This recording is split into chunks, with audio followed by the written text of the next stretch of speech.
पप्पू और अप्पू के नाम पर पप्पू सच बोल नहीं सकता, अच्छा बोल नहीं सकता, पप्पू अच्छा देख नहीं सकता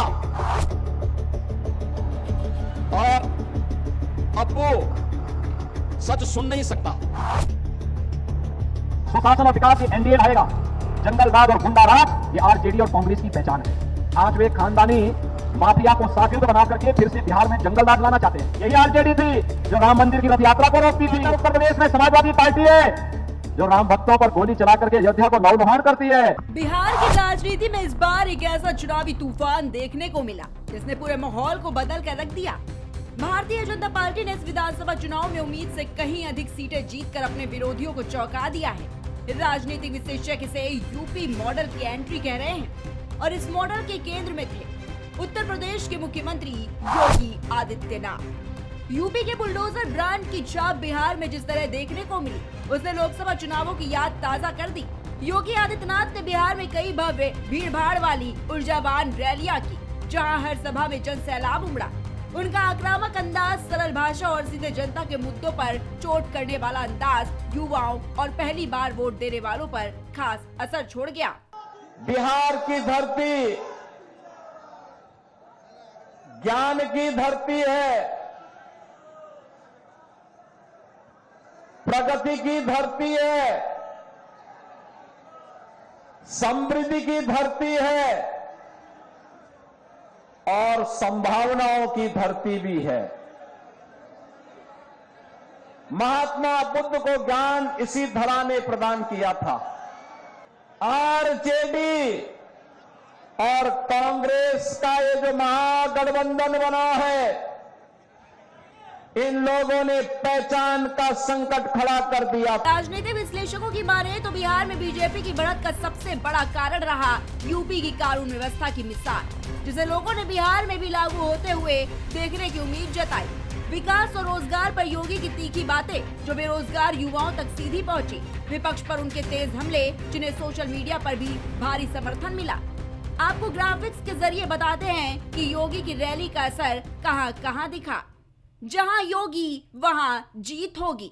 तारीख 16 अक्टूबर, जिला सहरसा, विधानसभा सहरसा, जिला पटना, विधानसभा दानापुर, बीजेपी की जीत। तारीख 31 अक्टूबर, जिला सिवान, विधानसभा सीवान, जिला वैशाली, विधानसभा लालगंज, बीजेपी की बम्पर जीत।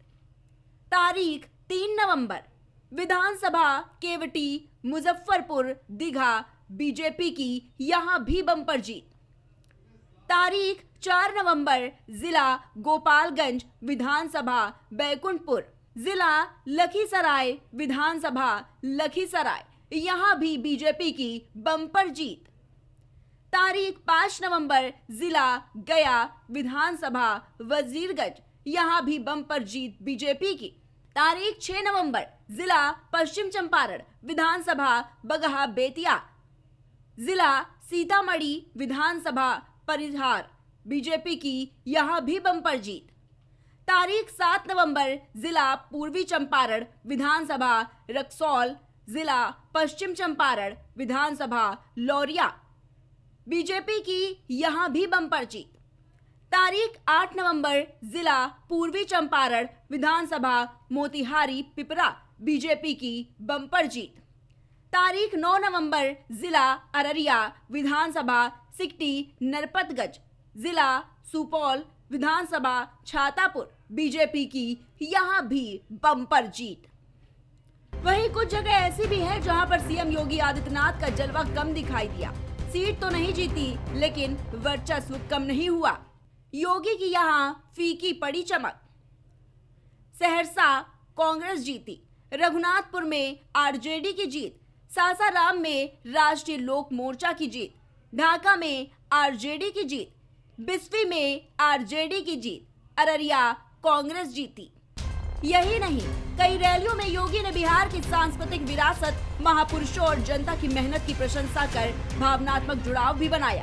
उन्होंने बार बार दोहराया कि बिहार का विकास पूर्वांचल से जुड़ा है और दोनों प्रदेश मिलकर एक नया विकास मॉडल दे सकते हैं। बीजेपी नेतृत्व का भी मानना है कि योगी की रैलियों ने पार्टी को वो ऊर्जा, गति और अंतिम दौर की बढ़त दी जिसकी उन्हें आवश्यकता थी।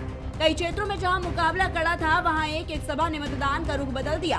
गांवों, कस्बों और शहरी इलाकों में योगी की लोकप्रियता ने हवा पलट दी और बीजेपी के लिए जीत का रास्ता आसान बना दिया। चुनाव परिणामों के साथ ही ये साफ हो गया है कि बिहार की जनता ने इस बार बदलाव का मन बना लिया था। बीजेपी की सीटों में आई तेज उछाल सिर्फ संगठन की मेहनत नहीं, बल्कि योगी फैक्टर का भी बड़ा योगदान है। बिहार में अब राजनीतिक समीकरण बदल चुके हैं और बीजेपी की ये जीत भविष्य की राजनीति का भी संकेत देती है कि देश की राजनीति में योगी आदित्यनाथ अब सिर्फ यूपी तक सीमित नहीं, बल्कि राष्ट्रीय प्रभाव वाले नेता बनते जा रहे हैं। Desk report, prime TV.